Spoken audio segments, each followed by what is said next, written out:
Welcome back दोस्तों, मैं आशीष आपका स्वागत करता हूं आपके अपने चैनल टाइम में। तो हम क्या कर रहे थे, छठी क्लास का मैथ कर रहे थे और तीसरा चैप्टर कर रहे थे अपनी संख्याओं की जानकारी। और हमने पिछले वीडियो में 3.4 प्रश्नावली के बाद कर लिया था और हमने 3.5 प्रश्नावली में जो हमने बेसिक चीज़ें पढ़नी हमने पढ़ लिया था। तो बिना देरी के स्टार्ट करते हैं 3.5 प्रश्नावली। तो चलिए, पहला क्वेश्चन क्या क्या कह रहे हैं, निम्न में से कौन से कथन सत्य है और कौन से कथन असत्य है उसको हमें बताना है। ठीक है, तो पहला, यदि कोई संख्या 3 से विभाज्य है तो क्या वह 9 से विभाज्य होती है। कह रहा है यदि कोई संख्या 3 से विभाज्य है, मतलब कोई भी नंबर 3 से अगर भाग होती है तो क्या 9 से भाग होती है। तो देखिए, इससे पहले आपको ये जान लेना आवश्यकता है कि तीन का क्या रोल होता है। सभी संख्याओं का कोई भी नंबर 3 से कब भाग होता है, सभी संख्याओं का योग अगर 3 का एक गुणा है तो क्या होगा, वो 3 से भाग हो जाता है। और 9 का क्या रूल है, सेम रूल। कोई भी संख्या 9 से कब भाग होता है, जब सभी संख्याओं का क्या हो, एक 9 का गुणा जो सभी संख्याओं का योग क्या हो, 9 का गुना जो तो क्या होगा, 9 से भाग हो जाएगा। तो देखिए, चलिए देखिए तो क्या कह रहा है, यदि कोई संख्या 3 से भाग हो रहा है तो क्या 9 से भाग होगा, ऐसा जरूरी नहीं है। क्यों, देख लीजिए 3 से क्या क्या भाग हो सकते हैं, जैसे 6 देख लीजिए, 6 क्या 3 से भाग हो जाएगा, क्या ये 9 से भाग होगा, नहीं। इसी तरीके से क्या हो गया 12 तो 3 से भाग हो रहा है, क्या 9 से भाग होगा, नहीं। इसी तरीके से क्या होगा 15 होगा, नहीं। तो इस तरीके से मैं क्या कह सकता हूँ, जो ये पहला गिवन हुआ है, पहला जो दे रखा है हमें कि यदि कोई संख्या 3 से भागे तो 9 से भाग होगा होती है, तो ये क्या है, असत्य है। ठीक है, क्या ये असत्य है। ठीक है, अब दूसरा क्वेश्चन क्या कह रहा है, यदि एक संख्या 9 से विभाज्य है तो क्या वो 3 से पूरी तरीके से भाग हो जाएगी, सेम हो जाएगी। क्यों नहीं होगी, क्योंकि देखिए ये हो सकता है कि 3 से जो संख्या भाग हो रही है वो 9 से भाग नहीं होगी, लेकिन क्या ऐसा जरूर होगा, अगर कोई संख्या 9 से भाग होगी तो 3 से जरूर भाग होगा। क्यों, क्योंकि जो 9 है क्या है, 3 का एक क्या है, गुणज ही तो है। 9 जो है 3 का एक गुणज नहीं है, देखिए 3 का एक गुणज नहीं है, 9 है, तो क्या हो जाएगा। जैसे देखिए 9 का कोई सा भी गुणज ले लीजिए, 9 ले लीजिए, 18 ले लीजिए, 27 ले लीजिए और क्या ले लीजिए 36। तो क्या ये 3 से सभी भाग नहीं हो रहे। 3 का क्या रूल होता है, सभी संख्याओं का योग क्या हो जाए, 3 का एक गुणज होना चाहिए। तो क्या 9 3 का गुणज नहीं है, और 8 और 1 9, तो क्या 3 18 का गुणज नहीं है, क्या 3 का गुणज 27 नहीं है, 3 का गुणज 36 नहीं है। तो क्या कह सकता हूँ, यदि एक संख्या 9 से भाग हो रहा है तो क्या है, वह 3 से जरूर भाग होगा, और ये क्या है, सत्य है। ठीक है, लेकिन इसके बिल्कुल उलट क्या है, यदि कोई संख्या 3 से विभाज्य तो वो 9 से भाग नहीं होगा, जैसा कि मैंने अभी आपको कुछ एग्जांपल देके बताए। तो देखिए तीसरा क्वेश्चन क्या कह रहा है, एक संख्या 18 से विभाज्य होती है तो यदि वो 3 और 6 से विभाज्य होगी। कह रहा है कि अगर कोई संख्या 18 से भाग हो रहा है तो क्या वो 3 और 6 से भाग होगा, ऐसा पॉसिबल है या नहीं, बताइए। 6 और 3 से भाग कौन कौन सी संख्या होगी, और इससे जो हो जाएगी 18 से भाग होने वाली संख्या कौन सी हो सकती है, कोई सा भी नंबर ले लीजिए, जैसे 36 ले लेते हैं, 54 ले लेते हैं। तो क्या यदि वो 3 और 6 से विभाज्य है, एक संख्या 18 से विभाज्य होती है यदि वह 3 और 6 से विभाज्य है। देखिए इसमें क्या कह रहा है कि एक संख्या 18 से विभाज्य होती है यदि वह 3 और 6 से विभाज्य होती है। इसका मतलब क्या कह रहा है, कोई भी संख्या है वो 3 और 6 से भाग हो रही है, तो क्या वो संख्या 18 से भाग होगा, ऐसा बिल्कुल नहीं है। क्यों, जैसे देखिए 3 और 6 से कोई भी संख्या कैसे भाग, जैसे मैं 3 और 6 से भाग होने वाली संख्या कैसे ले लेता हूँ, कोई भी संख्या ले लेता हूँ, जैसे 30 ले लेता हूँ। ठीक है, 30 क्या होगा, 3 से भाग हो जाएगा। 3 का क्या रूल है, 3 का क्या रूल होता है, अगर कोई संख्या का कोई भी संख्या का गुणा योग 3 का एक गुणज है तो क्या होगा, 3 से भाग होता है। 3 तो 30 का गुणज है। और 6 का क्या रूल है, कोई संख्या अगर 2 से डिवाइड हो रहा है और 3 से डिवाइड हो रहा है तो क्या हो रहा है, वो 6 से भाग हो जाएगा। और 2 का क्या रूल होता है, अगर कोई भी संख्या के इकाई के अंक पे अगर 0 हो, 2 हो, 4 हो, 6 हो या 8 हो तो क्या हो, 2 से भाग होता है। तो ये 3 से भाग हो रहा है और 6 से भाग हो रहा है। और डायरेक्ट हम ये भी देखते हैं 6 पंच 30, 6 का गुणज भी है, तो क्या हो जाएगा। तो क्या वो 18 से भाग होगा, नहीं, ऐसा जरूरी नहीं है। ठीक है, तो क्या इसका ये सत्य होगा या असत्य है, ये क्या होगा, असत्य। ठीक है, और ये इस क्वेश्चन का आंसर भी है। देखिए पहले का चौथा क्वेश्चन दे रखा है, यदि एक संख्या 9 और 10 से विभाज्य है। अगर कोई कह रहा है यदि कोई संख्या 9 और 10 से भाग हो रही है तो क्या वो संख्या 90 से भाग होगी या नहीं। देखिए हमेशा होगी, क्योंकि देखिए अगर मैं 90 का फैक्टर क्या क्या होगा, अगर 90 का गुणनखंडन करूँ तो क्या क्या होगा, 9 और 10 भी होगा कि नहीं। देखिए 90 को मैं कैसे लिख सकता हूँ, 90 को कैसे लिख सकता हूँ, 9 गुना 10 लिख सकता हूँ या नहीं। ठीक है, और मैं आपको ये भी बता चुका हूँ, अगर कोई संख्या इस नंबर से डिवाइड हो रही है, अगर कोई संख्या इस नंबर से डिवाइड हो रही है तो वह संख्या इसके सभी गुणनखंडन से भी डिवाइड होगा या नहीं, मैंने आपको बता चुका हूँ पहले भी। ठीक है, तो ये क्या होगा, ये वाला सत्य होगा या असत्य होगा, बताइए। ये क्या होगा, ये सत्य होगा, क्योंकि हमने रूल पढ़ रखा है। यदि कोई संख्या जैसे यही ले लीजिए, अगर कोई संख्या 90 से डिवाइड हो रही है तो इसके सभी गुणनखंडन से क्या होगी, वह संख्या डिवाइड होगी। तो क्या 90 9 और 10 90 जो है 9 और 10 का गुणनखंडन नहीं है, तो क्या होगा, इसका आंसर सत्य है। ठीक है, सत्य। अगला, यदि दो संख्याएं सहभाज्य हो तो इनमें से क्या कम से कम एक अवश्य अभाज्य संख्या होगी। अब देखिए सहभाज्य संख्या क्या होती है, सहभाज्य संख्या क्या होती है मैं आपको बता चुका हूँ। देखिए सार गुणनखंडन पढ़ा था, यदि कोई नंबर दे रखा हो और मैं एक नंबर उसका गुणनखंडन और इसका गुणनखंडन, और जो उन दोनों में गुणनखंडन कॉमन आ रहा है उसी को क्या कहते हैं, सार गुणनखंडन कहते हैं। और दूसरा रूल क्या होता है, दूसरा रूल क्या होता है, ठीक है, तो सार गुणनखंडन होता है। तो देखिए और ये जो सहभाज्य संख्या क्या होती है, एक स्पेशल केस होता है किसका, सार गुणनखंडन का।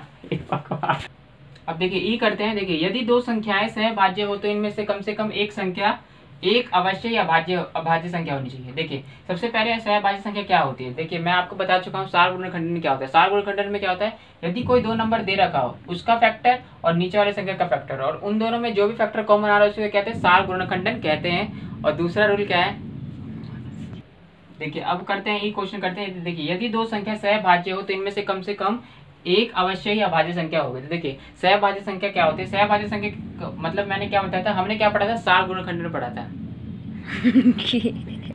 अब ई करते हैं। देखिए दो संख्याएं सहभाज्य हो तो इनमें से कम एक अवश्य ही अभाज्य संख्या होगी या नहीं, ये हमसे पूछ रहा है। इससे पहले आपको जानना होगी सहभाज्य संख्या होती क्या है। मैं आपको पहले बता चुका हूँ, सार गुणनखंडन हमने पढ़ा था, उसमें क्या था, दो संख्या को हम क्या निकालते थे, गुणनखंडन निकालते थे, और उन दोनों संख्याओं के गुणनखंडन में से अगर जो हमें कॉमन लगता था उसी को क्या कहते थे, उसी को हम सार गुणनखंडन कहते थे। और सार गुणनखंडन का स्पेशल केस क्या है, सहभाज्य संख्या। उसमें क्या होता है, दो नंबर रहता था उसका हम फैक्टर निकालते थे, और उन दोनों में से कॉमन क्या आता था, सिर्फ एक नंबर आता था, तो उसको क्या कहते थे, सहभाज्य संख्या कहते थे। तो देखिए इसमें क्या कह रहा है, यदि दो संख्याएं सहभाज्य हो तो इनमें से कम एक संख्या को जरूर ही अभाज्य संख्या होगी, ऐसा जरूरी नहीं है। क्योंकि जैसे देख लीजिए 4 और 15, ठीक है, 4 और 15 का क्या है, ये सहभाज्य संख्या है। देखिए सहभाज्य संख्या, अगर मैं इसका फैक्टर ले लूं, इसका फैक्टर क्या क्या लेके ले सकता हूँ, देखिए 1 होगा, 2 होगा और क्या होगा, 4 होगा।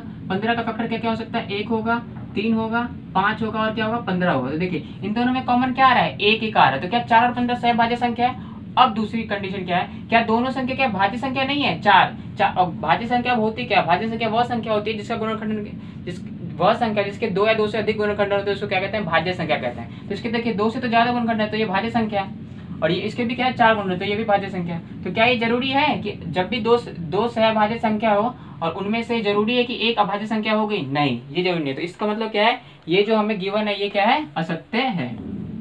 क्या है ये, असत्य है। अब अगला क्या दे रखा है हमें, 4 से विभाज्य सभी संख्या 8 से अवश्य ही विभाज्य होनी चाहिए, ऐसा जरूरी नहीं है। देखिए जैसे हमने पढ़ा था 3 के केस में कि अगर कोई संख्या 3 से डिवाइडेड होता है तो क्या वो 9 से डिवाइड होता है, ऐसा नहीं, क्योंकि हमें पता है 3 का रूल क्या कहता है, 3 का रूल कहता है कोई भी नंबर 3 से जब डिवाइड होता है जब सभी संख्याओं का योग क्या हो, 3 का गुणज हो। और 9 का भी यही सेम रूल है। लेकिन क्या कहते हैं 3 के टेबल में क्या 3 का क्या टेबल में, 9 के टेबल में क्या 3 आता है, नहीं। इसी तरीके से सिंपल लैंग्वेज में कहें तो क्या 4 से विभाज्य होने वाली सभी संख्या क्या 8 से डिवाइड होगी, नहीं, ऐसा जरूरी नहीं है। जैसे देख लीजिए अगर मैं ले लूँ 12, क्या 12 4 से डिवाइड हो रहा है लेकिन क्या 8 से होगा, नहीं। इसी तरीके से क्या ले लूँ 20, क्या होगा, नहीं हो रहा है। इसी तरीके से मैं क्या ले लूँ 4 खुद ही ले लूँ, क्या हो रहा है, नहीं। तो इस तरीके से मैं क्या कह सकता हूँ, ये जो हमें दे रखा है ये क्या असत्य है। अगर इसके उलट अगर हमें क्या देता, अगर कोई संख्या 8 से विभाज्य है, 8 से विभाज्य हो तो सभी संख्या क्या 4 से विभाज्य होगी, हाँ होगी, ठीक है। लेकिन ये वाला जो कह रहा है ये गलत है और ये इस क्वेश्चन का आंसर भी है। अब हमें ये जी क्वेश्चन सॉल्व करना है। पहले का 8 से विभाज्य सभी संख्या 4 से विभाज्य होनी चाहिए। देखिए अभी जस्ट हमने अभी नीचे पढ़ा था कि अगर कोई संख्या 4 से विभाज्य है तो 8 से विभाज्य नहीं होगी ना। तो इसी तरीके से क्या है, तो लेकिन क्या है हमेशा अगर कोई संख्या 8 से विभाज्य हो रही तो 4 से विभाज्य होगी, क्योंकि देखिए 4 का क्या गुणनखंडन ही हो गया यार, ठीक है। तो क्या होगा, ये सत्य होगा, चाहे कोई सा भी संख्या लेके देख लीजिए आप। देखिए अगर मैं 8 को क्या लूंगा 16 ले लूंगा, 32 ले लूँ, 64 ले लूँ, ठीक है। इसी तरीके से 16 गैप है, 8 ले लेता हूँ, 16 32 24, ठीक है, कुछ भी संख्या ले लीजिए तो क्या होगा, ये 8 से पूरी तरीके से डिवाइड हो जाएगा, ठीक है। अब अगला, यदि कोई संख्या दो संख्याओं का अलग अलग पूरी तरह से विभाजित करते तो क्या वो उनके योग को पूरी तरह से विभाजित कर देता है या नहीं कर देगा। क्यों, देखिए अगर मैं कोई संख्या ले लूँ 4 और 8 ले लेता हूँ, ठीक है, और इसको किससे 2 से विभाज्य करता हूँ, ठीक है, 2 से विभाज्य, ठीक है, तो अलग अलग भाग कर देगा कि नहीं, क्योंकि देखिए 2 4 को डिवाइड करेगा, 2 और 8 को भी डिवाइड कर देगा, क्या इनके योग को नहीं कर देगा। देखिए इनके योग को क्या आता है 4 और 8 कितना होगा 12, तो क्या 12 क्या 2 से डिवाइड नहीं होगा, हो जाएगा, ठीक है। तो क्या है ये वाला जो दे रखा है कॉन्सेप्ट, ये वाला भी क्या है सत्य है। क्यों, क्योंकि देखिए जैसे मैंने एग्जांपल लिया 4 और 8, 4 और 8 क्या देगा, अलग अलग को डिवाइड कर दे रहा है 2 पूरी तरीके से, उनके योग को भी कर दे रहा है, ठीक है, सत्य। अगला क्या कह दे रखा है, यदि कोई संख्या दो संख्याओं के योग को पूरी तरीके से विभाजित कर देता है तो क्या वो अलग अलग कर देगा।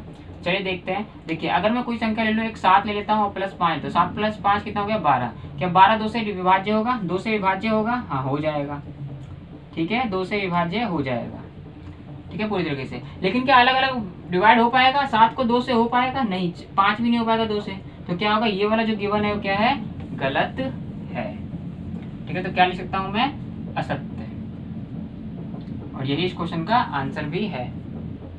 दूसरा क्वेश्चन दे रखा है, देखिए यहाँ 60 के लिए 2 अलग अलग गुणनखंड वृक्ष दिए हुए हैं, इनमें से अज्ञात संख्या को लिखना है, ठीक है। तो चलिए बिना देर के स्टार्ट करते हैं। देखिए 60 को लिखते 6 धाम 60 लिख रखा है, ठीक है, 6 धाम 60, और क्या 6 को भी डिवाइड कर रखा है, तो क्या होगा 2, तो क्या लिखेंगे यहाँ पे कि 6 आ जाए, तो 2 या 6 लिखूंगा मैं, 3 लिख दूंगा यहाँ पे, ठीक है तरीके से। और यहाँ पे 10 क्या है, तो यहाँ पे 5 है, तो यहाँ पे 2 लिख दूंगा। देखिए 2 2 3 आएगा यहाँ पे, क्या लिखेंगे 3, 2 तिया 6 और 5 दूनी 10, ठीक है, तो ये हो जाएगा। अब अगला 60, तो 30 दूनी कितने होता है, 60 होता है, तो 30 दूना 60 हो गया। अब 30 को 10 से, तो 10 आएगा, तो कितने 30 आ जाएगा, 10 तिया 30, तो 3 लिख सकते हैं। 10 को क्या लिख सकता हूँ, 5 और 2 लिख सकता हूँ, और ये इस क्वेश्चन का आंसर भी है।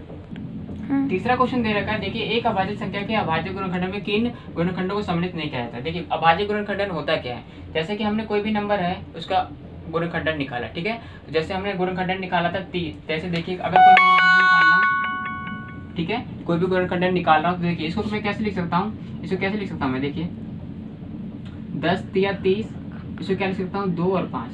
देखिए 2 पंचे 10, 10 तिया 30 हो गया, क्या 30 को क्या लिख दिया मैंने, 2 पंचे 10, 10 तिया 30, तो क्या ये अभाज्य संख्या है 2 और 5 और 3 क्या एक अभाज्य संख्या है, अभाज्य संख्या है। और जब क्या हो, अगर कोई नंबर हो और उसका फैक्टर क्या हो, अभाज्य संख्या ही हो, तो उसको क्या कहते हैं, अभाज्य गुणनखंडन कहते हैं। तो क्या कह रहा है, एक अभाज्य संख्या के अभाज्य गुणनखंडन में किन गुणनखंडनों को सम्मिलित नहीं किया जा सकता। देखिए अभाज्य गुणनखंडन कौन नहीं हो सकता, क्या एक हो सकता है, नहीं, क्यों, क्योंकि हमें पता है एक ना तो भाज्य संख्या होती है और ना ही अभाज्य संख्या होती है।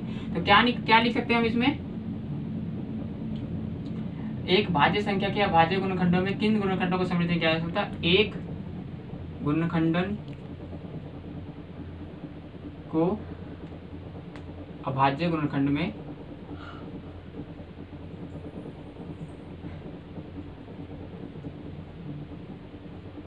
सम्मिलित नहीं किया जा सकता, और ये इस क्वेश्चन का आंसर भी है। देखिए अब चौथा क्वेश्चन दे रखा है, 4 अंकों की सबसे बड़ी संख्या लिखना है और फिर उसे क्या करना है, अभाज्य गुणनखंडन के रूप में व्यक्त करना है। तो देखिए 4 अंकों की सबसे बड़ी संख्या क्या लिखना है। देखिए अगर आपने छठी क्लास का पहला चैप्टर जो मैंने पढ़ाया था, अगर पढ़ा होगा तो आपको पता होगा कि देखिए 2 अंकों की सबसे छोटी संख्या क्या होगी, 10 होगी, ठीक है, और 2 अंकों की सबसे बड़ी संख्या क्या होती है, 99। 3 अंकों की सबसे छोटी संख्या क्या होती है, 101, और 3 अंकों की सबसे बड़ी संख्या क्या होती है, 999, ठीक है। 4 अंकों की सबसे छोटी संख्या क्या होती है, 1000, और 4 अंकों की सबसे बड़ी संख्या क्या होती है, 9999। इसी तरीके से 5 अंकों की कितने होती है सबसे छोटी संख्या, 1 लाख, ठीक है।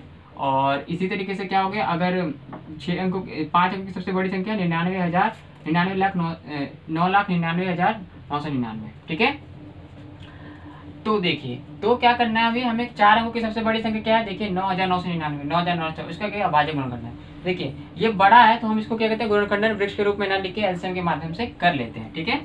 देखिए करते हैं एल, देखिए 999 क्या लेंगे, 999 का 9,999 का एलसीएम, ठीक है। एलसीएम में क्या होता है, पहले छोटे अंकों से लेते हैं, भाग करते हैं। देखिए 3 तिया 9, 3 तिया 9, 3 तिया 9, 3 तिया 9, फिर से 3 से, 3 एकम 3, 3 एकम 3, 3 एकम 3, 3 एकम 3, ठीक है। अब क्या करते हैं, हम इसको 11 से कर लेते हैं, ठीक है। 11 से, 11 एकम 11, 1 नहीं आता तो 2 संख्या, तो 0 1, 101, ठीक है, हो गया। अब फिर क्या करेंगे, इसको हम 101 से डायरेक्ट कर देंगे, ठीक है, 101 से, ठीक है। तो क्या आ गया, तो 9,999 का अभाज्य गुणनखंडन क्या आ गया,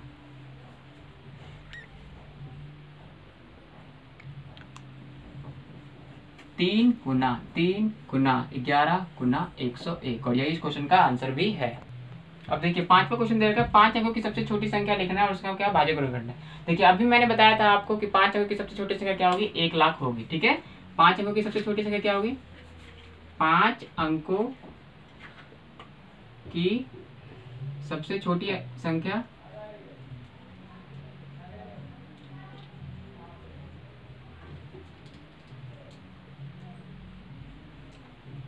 एक लाख होगा। ठीक है, 9,999, तो 9,999 10,000 होगा, सॉरी 10,000 होगा। ठीक है, क्या होगा? 10,000 होगा। 5 अंकों की सबसे छोटी संख्या। ठीक है, अब क्या करना है? 5 अंकों की सबसे छोटी संख्या 10,000 हो गया, तो अब क्या करना है? अभाज्य गुणनखंड। तो देखिए, तो क्या एलसीएम लेके डायरेक्ट कर लेते हैं हम। 2 से 2 पंचे 10, ठीक है, 2 से तो 25, फिर 2 से 1250, फिर 2 से 6 25, ठीक है, फिर 5 से, ठीक है, 125, फिर 5 से 25, फिर 5 से ना 5 एकम 5, तो कितना बचा? 1 तो 5 10, तो ये तो 25, और फिर कितना? 5 से 5 एकम 5, और फिर क्या? 5 से 5 एकम 5। ठीक है, तो इस तरीके से क्या कह सकता हूं मैं? 10,000 की अभाज्य गुणनखंड क्या हो गया? 2 गुना 2 गुना 2 गुना 2, 1 2 3 4 गुने 5 गुने 5 गुने 5 गुने 5। और यही इस क्वेश्चन का आंसर भी है। छठा क्वेश्चन दे रखा है, 1729 के सभी अभाज्य गुणनखंड ज्ञात कीजिए और उन्हें व्यवस्थित कीजिए। ठीक है, और उन्हें आरोही क्रम में, सॉरी इसमें क्या लिखना है? इसमें आरोही क्रम में। ठीक है, यहाँ पे लिखना है आरोही क्रम में, आरोही क्रम में व्यवस्थित कीजिए। ठीक है, अब दो क्रमागत अभाज्य संख्याओं के बीच में अगर कोई संबंध है तो उनको बताना है। तो देखिए 1729 का क्या ले लेते हैं हम? अभाज्य संख्या वो ले लेते हैं, क्या? एलसीएम ले लेते हैं। ठीक है, एलसीएम 1729 का। ठीक है, क्या 3 से? देखिए चेक करते हैं, 3 से जाएगा? 9 2 11, 11 से 18, 18 1 19। क्या 3 से जाएगा? नहीं। अब देखिए किससे जाएगा फिर?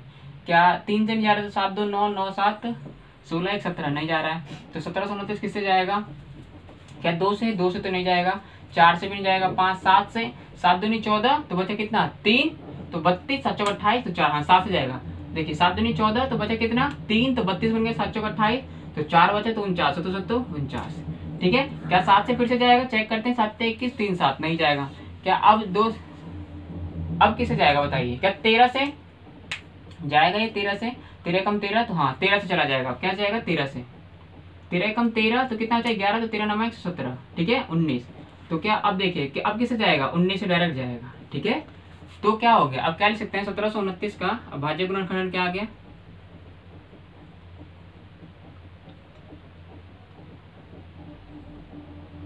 सात गुना 13 गुना 19। और देखिए इसको आरोही क्रम में व्यवस्थित करना है। आरोही क्रम का मतलब क्या होता है? पहले छोटा, फिर उससे बड़ा, फिर उससे छोटा, उससे बड़ा, मतलब क्या कहते हैं? एक बढ़ते क्रम में। तो ये तो ऑलरेडी बढ़ते ही क्रम में, तो हमें तो इसमें कुछ करना ही नहीं है, ऑलरेडी क्या है? आरोही क्रम में व्यवस्थित है। तो क्या कह रहा है? अब दो क्रमागत अभाज्य गुणनखंडों के बीच में कोई संबंध है? मतलब कह रहे हैं दो लगातार गुणनखंडों के बीच में कोई संबंध है नहीं। तो देखिए 7 और 13, 13 और 19, हाँ तो देखिए क्या रिलेशन बन रहा है? दो क्रमागत अभाज्य गुणनखंड